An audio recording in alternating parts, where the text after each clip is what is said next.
साल 2006। भारत और नेपाल के बीच 1800 किलोमीटर लंबी एक ओपन बॉर्डर थी। ना कोई फेंसिंग और काफी जगहों पर तो कोई नॉर्मल चेक पोस्ट तक नहीं थी। नेपाली और इंडियन लोग बिना किसी डॉक्यूमेंट के आसानी से आते जाते थे। और ठीक इसी बात का फायदा उठाकर 11 पाकिस्तानी आतंकी भारत में दाखिल हुए। बॉर्डर क्रॉस करने के बाद वो ट्रेन के जरिए मुंबई पहुंचे। वहां पहुंचते ही उनका सबसे पहला टास्क था खुद को भीड़ में छुपा लेना, ताकि किसी को शक ना हो। लेकिन इतने क्राउडेड शहर में उनके लिए छुपना, सामान इकट्ठा करना और टारगेट तक पहुंचना आसान नहीं था। यहीं पर एंट्री होती है सिमी की, यानी student Islamic movement of India की। देश विरोधी गतिविधियों के चलते 2001 में भारत सरकार ने इस पर बैन लगा दिया था।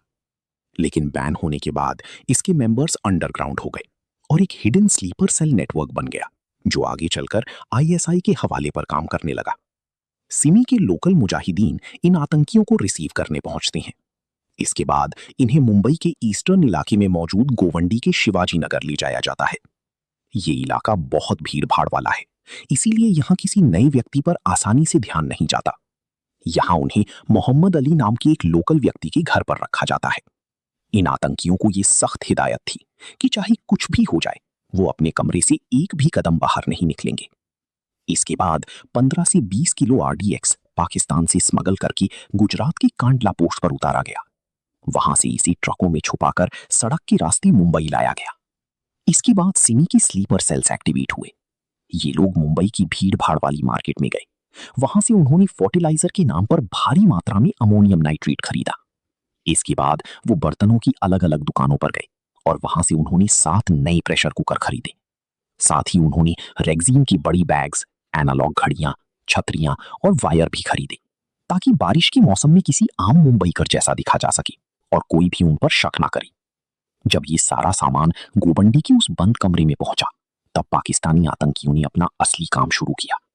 उन्होंने आरडीएक्स के साथ लोग लाए गए अमोनियम नाइट्रेट और फ्यूल ऑयल को मिक्स किया। आरडीएक्स और अमोनियम नाइट्रेट का ये मिक्सचर इतना खतरनाक होता है कि इसे दुनिया के सबसे डेडली एक्सप्लोजिव्स में गिना जाता है।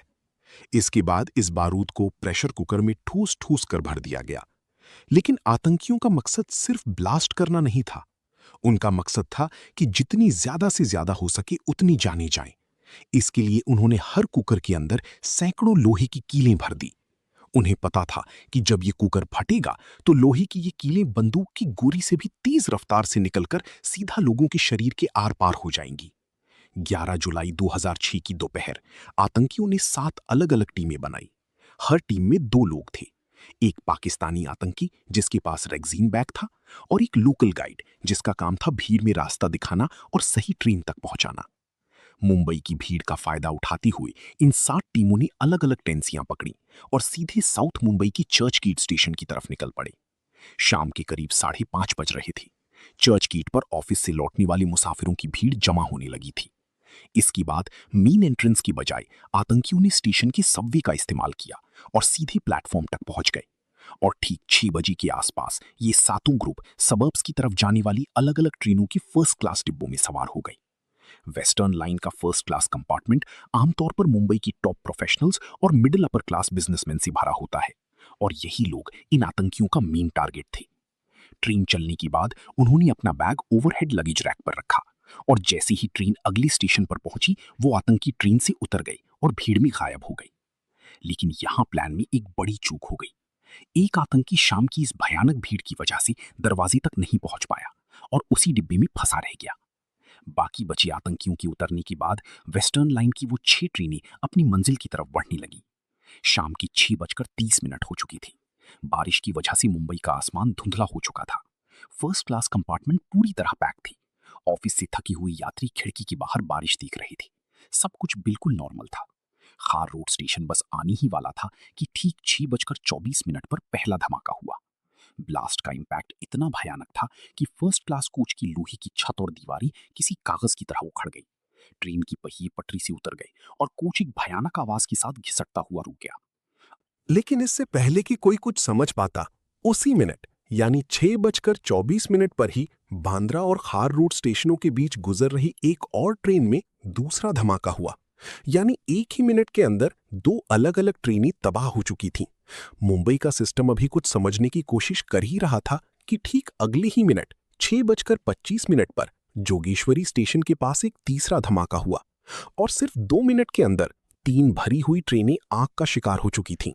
और ये तो सिर्फ शुरुआत थी। जोगेश्वरी के तीसरे धमाके ने लोगों के दिमाग में चल रही हर भ्रम को तोड़ दिया।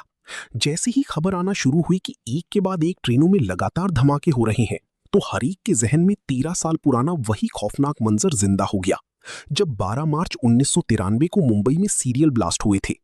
ये इंडिया की हिस्ट्री में पहली बार था जब किसी सिविलियन टारगेट पर इतनी बड़ी पैमाने पर आरडीएक्स का यूज किया गया था, जिसमें 300 से ज्यादा लोग मारे गए थे और करीब 1400 से ज्यादा लोग बुरी तरह घायल हुए थे। इधर लोग संभलने की कोशिश कर ही रहे थे कि ठीक 6:26 पर माहिम जंक्शन पर चौथा ब्लास्ट हुआ। दरअसल जब ये बॉम्ब फटा तब ट्रेन प्लेटफॉर्म के बहुत करीब खड़ी थी और इसी वजह से वहां ब्लास्ट का इंपैक्ट और भी बड़ा था। इसके तुरंत बाद मीरा रोड स्टेशन पर 5वां धमाका हुआ। इन धमाकों का इंपैक्ट लोगों की जिंदगियों पर कितना गहरा था, इसका सबसे बड़ा उदाहरण था पराग सावंत। ये 26 साल का लड़का इस धमाके में इतनी बुरी तरह से घायल हुआ कि वो अगली 9 साल तक कोमा में रहा और आखिरकार जुलाई 2015 में उसने दम तोड़ दिया। लेकिन ये खेल अभी खत्म नहीं हुआ था। 6:32 पर माटुंगा स्टेशन रोड के पास छठा धमाका और इसके ठीक 3 मिनट के बाद 6:35 पर बोरीवली के पास 7वां और आखिरी धमाका हुआ। 6:24 से लेकर 6:35 तक इन 11 मिनटों में मुंबई की लाइफलाइन पर 7 भयानक सीरियल ब्लास्ट हुए, जिसमें 209 लोगों की जानें गई और करीब 700 से ज्यादा लोग बुरी तरह घायल हुए, जिनमें से कईयों को अपने हाथ पैर हमेशा के लिए गंवानी पड़ी। मुंबई की हिस्ट्री में 1993 के बाद ये दूसरा सबसे बड़ा और भयानक आतंकी हमला था। आतंकियों को लगा कि इन धमाकों के बाद मुंबई घुटनों पर आ जाएगी और लोग डर के मारे अपने घरों में छुप जाएंगे और शहर में दंगे भड़क उठेंगे। लेकिन अगले कुछ घंटों में जो होने वाला था वो उनकी सोच से बिल्कुल अलग था। धमाकों के तुरंत बाद जैसे ही टीवी पर न्यूज आना शुरू हुई तो लाखों लोगों ने एक साथ अपने परिवार वालों को फोन लगाना शुरू किया। इस सडन लूट की वजह से मुंबई के नेटवर्क्स पूरी तरह जाम हो गए। किसी को नहीं पता था कि उनका अपना कहाँ है, जिंदा है या नहीं। ऊपर से जुलाई की मूसलाधार बारिश ने पूरी शहर का ट्रैफिक रोक दिया था। एम्बुलेंस और पुलिस को ट्रैक तक पहुंचने में बहुत मुश्किल हो रही थी। ब्लास्ट माहिम, बांद्रा, खार और जोगेश्वरी के पास हुए थे। वहां रेलवे ट्रैक्स के बिल्कुल बगल में झुग्गियां थीं। जब धमाका हुआ तो ये झुग्गी वाले लोग अपनी जान बचाकर भागने के बजाय सीधा उन ट्रैक्स की तरफ दौड़े। उन्होंने अपने हाथों से ही ट्विस्टेड लोहे को हटाकर फंसे हुए लोगों को बाहर निकाला और प्राइवेट टैक्सियों के जरिए उन्हें हॉस्पिटल पहुंचाया। इधर हमले की खबर मिलते ही मुंबई पुलिस हेडक्वार्टर में हड़कंप मच गया। उस वक्त महाराष्ट्र एटीएस की कमान केपी रघुवंशी के हाथ में थी। उन्होंने बिना एक भी सेकंड बर्बाद किए अपनी एटीएस फोर्स को 7 अलग अलग ग्रुप्स में बांट दिया और हर ग्रुप को एक ब्लास्ट साइट की जिम्मेदारी दी गई। लेकिन शुरुआती 48 घंटों में हालात कुछ ऐसे होने वाले थे जिसने इस इन्वेस्टिगेशन को लगभग एक ब्लाइंड केस बना दिया। उस वक्त आज की तरह स्टेशनों पर सीसीटीवी कैमरे नहीं हुआ करते थे और जो एक दो थे भी उनकी हालत इतनी खराब थी कि उनमें किसी का चेहरा पहचानना नामुमकिन था। हमले के बाद मुंबई पुलिस और एटीएस पर केस को सॉल्व करने का भारी प्रेशर था और जब इन्वेस्टिगेशन में कोई डायरेक्ट लीड नहीं मिली तो पुलिस ने शक के आधार पर एक बड़ा एक्शन लेने का फैसला किया। हमले के ठीक 36 घंटे के अंदर पूरे महाराष्ट्र और खासतौर पर मुंबई से 400 से ज्यादा लोगों को अरेस्ट किया गया। लेकिन इतने सारे लोगों से इंटेरोगेशन के बाद भी एटीएस को ब्लास्ट से जुड़ा कोई भी सुराग नहीं मिला। अब उनकी उम्मीद सिर्फ और सिर्फ साइंटिफिक एविडेंस पर टिकी थी और हमले के ठीक 6 दिन के बाद यानी 17 जुलाई को इस केस का पहला ठोस सबूत सामने आया। मुंबई की फॉरेंसिक लैबोरेटरी ने यह कंफर्म कर दिया कि धमाकों में आरडीएक्स और अमोनियम नाइट्रेट का इस्तेमाल किया गया था। इसके साथ ही ब्लास्ट साइट्स पर प्रेशर कुकर की हैंडल और एल्यूमिनियम ढक्कन के टुकड़े मिले, जिससे ये साफ हो गया कि आतंकियों ने बम किस तरह से डिजाइन किया था। इसके बाद सैंटा क्रूज की 2 अलग अलग दुकानों को ट्रेस किया गया, जहां से ठीक यही 5 लीटर वाले प्रेशर कुकर खरीदे गए थे। लेकिन दुकानदार को याद नहीं था कि कुकर किसने खरीदे। हमले को लगभग 1 हफ्ता गुजर चुका था। 400 से ज्यादा लोगों से पूछताछ के बाद भी जब कोई नतीजा नहीं निकला तो लगने लगा कि आतंकी सिस्टम से 2 कदम आगे निकल चुके हैं। महाराष्ट्र एटीएस सच में अंधेरी में तीर चला रही थी। लेकिन तभी एक फोन कॉल इंटरसेप्ट होती है। कॉल करने वाली का नाम था मुमताज चौधरी और ये कॉल जा रही थी बिहार की मधुबनी की एक छोटी सी गांव बसुपट्टी में, और जिसे कॉल किया जा रहा था उसका नाम था कमाल अहमद अंसारी। ऊपर से देखने पर यह बेहद आम और एक नॉर्मल सी कॉल लग रही थी, लेकिन एटीएस के एनालिस्ट्स ने इस कन्वर्सेशन में कुछ रेड फ्लैग पकड़ लिए। इंटरसेप्ट मिलते ही एटीएस की टीम तुरंत मुंबई से बिहार के लिए निकली और 20 जुलाई 2006 की आधी रात को एटीएस ने बासुपट्टी गांव से कमाल अंसारी को अरेस्ट कर लिया। लेकिन सबसे बड़ा झटका तब लगा जब पुलिस ने उसके घर की तलाशी ली। वहां उन्हें एक छोटे से प्लास्टिक बैग में करीब 500 ग्राम काला पाउडर मिला। बाद में टेस्टिंग में पता चला कि इसमें 85% आरडीएक्स और 15% चारकोल था। कमाल अंसारी की गिरफ्तारी के बाद एटीएस ने उसके लोकल कॉन्टैक्ट्स पर शिकंजा कसना शुरू किया। इसी कड़ी में फैजल शेख का नाम सामने आया, जो लश्कर ए तैयबा का मुंबई हेड था। लेकिन सिर्फ शक के आधार पर उसे गुनहगार साबित करना मुश्किल था। इसीलिए यहां फोरेंसिक साइंस ने एक बहुत बड़ा रोल निभाया। इसे आप कुछ इस तरह समझ सकते हैं कि जब आतंकी किसी बंद कमरे में आरडीएक्स जैसे एक्सप्लोजिव्स के साथ काम करते हैं, तो उसके माइक्रो पार्टिकल्स कमरे की दीवारों, पंखों, स्विच बोर्ड्स और फर्श पर जम जाते हैं। भले ही कमरा कितना भी साफ कर दिया जाए, लेकिन ये पार्टिकल वहां तब भी मौजूद रहते हैं, जो नॉर्मल आंखों से दिखाई नहीं देते। इसके बाद जब फोरेंसिक एक्सपर्ट्स ने फैजल शेख की बांद्रा वाले घर की तलाशी ली, तो ये क्लियर हो गया कि 11 जुलाई को वो 7 बम इसी बांद्रा वाले घर में असेंबल किए गए थे। इसके बाद जुलाई से लेकर अक्टूबर 2006 के बीच एटीएस ने अलग-अलग इलाकों से टोटल 13 लोगों को गिरफ्तार किया। इनमें से कुछ लोग सीमी की स्लीपर सेल्स थे, तो कुछ लश्कर ए तैयबा की। इन 13 लोगों पर मकोगा के तहत केस चला, जो 8 साल लंबा खींचा। इस दौरान कोर्ट में करीब 192 गवाहों के बयान दर्ज किए गए और आखिरकार हमले के 9 साल के बाद सितंबर 2025 में मोकोका कोर्ट ने अपना आखिरी फैसला सुनाया। इन 13 आरोपियों में से एक आरोपी अब्दुल वाहिद शेख को सबूतों के अभाव में कोर्ट ने बरी कर दिया और बाकी लोगों को दोषी करार दिया गया, जिसमें कमाल अंसारी, फैजल शेख और एहतिशाम सिद्दीकी समेत 5 आतंकियों को फांसी और 7 को उम्र कैद की सजा हुई। लेकिन कहानी यहीं खत्म नहीं होती। 21 जुलाई 2025 को कुछ ऐसा हुआ जिसने 19 साल पुरानी इस पूरी इन्वेस्टिगेशन पर ही सवाल खड़े कर दिए।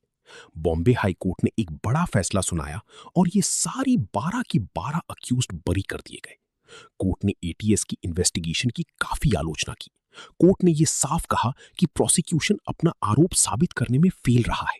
साथ ही ये भी माना कि सबूतों के साथ छेड़खानी हुई थी और आरोपियों के कन्फेशंस इल्लीगल तरीके से टॉर्चर करके लिए गए थे। कोर्ट ने यहां तक कहा कि पुलिस ने सिर्फ केस को सॉल्व होता हुआ दिखाने के लिए एक झूठी पिक्चर बनाई, जिसमें असली कल्प्रिट बच निकले।